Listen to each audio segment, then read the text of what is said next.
समूह लग्નમાં હંગામો થતા આયોજકો ભૂગર્ભમાં ઉતરી ગયા। સમૂહ લગ્નના એક આયોજક દિલીપ ગોહેલના ઘરે તાળા જોવા મળ્યા। હેડગેવાર આવાસ યોજનામાં આવેલું છે દિલીપ ગોહેલનું ઘર। ઘર બંધ કરી દિલીપ ગોહેલ ભૂગર્ભમાં ઉતરી ગયાની ચર્ચા છે। તો અન્ય એક આયોજક ચંદ્રેશ છત્રોલા હોસ્પિટલમાં દાખલ થયા બાદ ભૂગર્ભમાં ટાઇફોઇડની સારવાર માટે હોસ્પિટલમાં દાખલ થયા બાદ ભૂગર્ભમાં ઉતરી ગયા છે। ચંદ્રેશે આનંદ બંગલા ચોકમાં આવેલી રઘુવીર હોસ્પિટલમાં સારવાર લીધી હતી।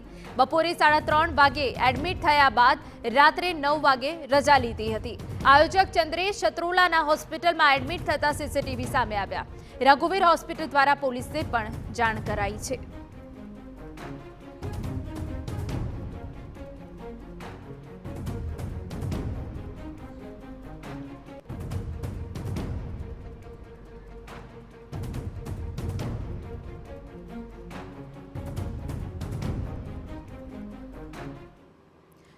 तो एक तरफ छेतरपिंडी और बीजी तरफ आयोजकों भूगर्भમાં उतरी गया है। संपूर्ण विगते बात करवा मारी साथे हमारा संवाददाता मोहित भट्ट जोड़ाई गया है।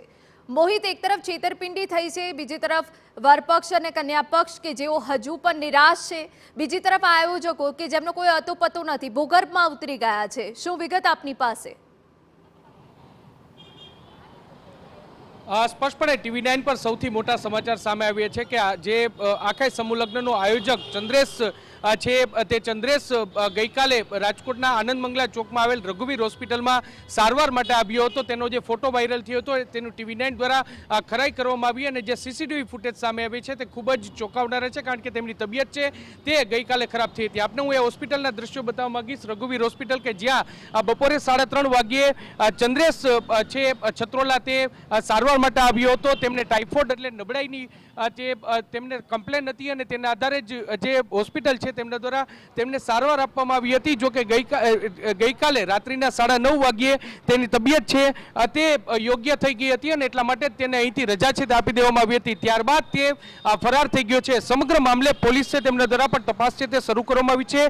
ટીવી9 દ્વારા જે રીતે હોસ્પિટલના જે સંચાલકો છે તેની સાથે વાતચીત કરી તો તેમના દ્વારા કહેવામાં આવ્યું કે સમગ્ર મામલે આ વાતની પણ તેમને પુષ્ટિ કરી છે કે જે ચંદ્રેશ છે તે ગઈકાલે તેમની હોસ્પિટલમાં સારવાર માટે આવ્યો હતો અને ત્યારબાદ તે ફરાર છે થઈ ગયો છે અને આ સમગ્ર મામલે તેમને પોલીસને પણ પોતાનું નિવેદન આપ્યું છે। તેમના જે રિપોર્ટ તેમને પોતાના સોશિયલ મીડિયા પ્લેટફોર્મ પર મૂક્યા હતા તે અંગે પણ પોલીસ છે તેમના દ્વારા પુરાવા એકત્ર કરવામાં આવી રહ્યા છે। સવાલ એ વાતનો છે કે ગઈકાલે તેની તબિયત સારી હતી તો ત્યારબાદ તેમને શા માટે જે આયોજકો એટલે તેની સાથે સંકળાયેલા લોકો છે તેને આ સમગ્ર મામલે જાણ છે તે કેમ કરવામાં ન આવી। એટલું જ નહીં, પરંતુ જો ચંદ્રેશની તબિયત છે ખરાબ હોય તો તેની સાથે જોડાયેલા અન્ય આયોજક છે તે લોકો ક્યાં ગયા હતા, તેમની સાથે જોડાયેલા જે સ્વયંસેવકો છે તે ક્યાં ગયા હતા, કારણ કે એક વ્યક્તિથી આખું આટલું મોટું આયોજન છે તે શક્ય નથી। તેમની આખી ટીમ હોય છે તો ટીમ ક્યાં ગઈ હતી તે પણ એક મોટો સવાલ છે। અને ટીવી9 પર જે દ્રશ્યો સામે આવ્યા છે કે ચંદ્રેશે ગઈકાલે અહીં હોસ્પિટલમાં સારવાર લીધી હતી, આ સારવાર છે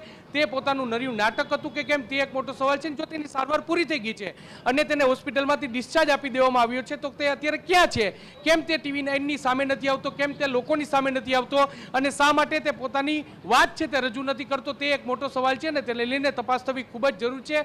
હાલમાં સમગ્ર મામલાને લઈને પોલીસ છે તે તપાસ કરી રહી છે। જોવાનું રહેશે કે પોલીસ તપાસમાં શું સામે આવે છે। જો કે અત્યારે જે ચંદ્રેશ છત્રોલા કે જે આનો મુખ્ય આયોજક છે જેમને એક પરિવાર પાસેથી 22,000 રૂપિયા અને અન્ય જમવા માટેના રૂપિયા છે તે લીધા છે, 15 લાખ રૂપિયાથી લઈ અને 500 રૂપિયા સુધીનું ડોનેશન લીધું છે, અનેક લોકો પાસેથી કરિયાવર માટેના રૂપિયા લીધા છે અને તે ફરાર થઈ ગયો છે। ત્યારે તે ક્યારે સામે આવે છે તે જોવાનું સૌથી મહત્વનું રહેશે। જી હિના।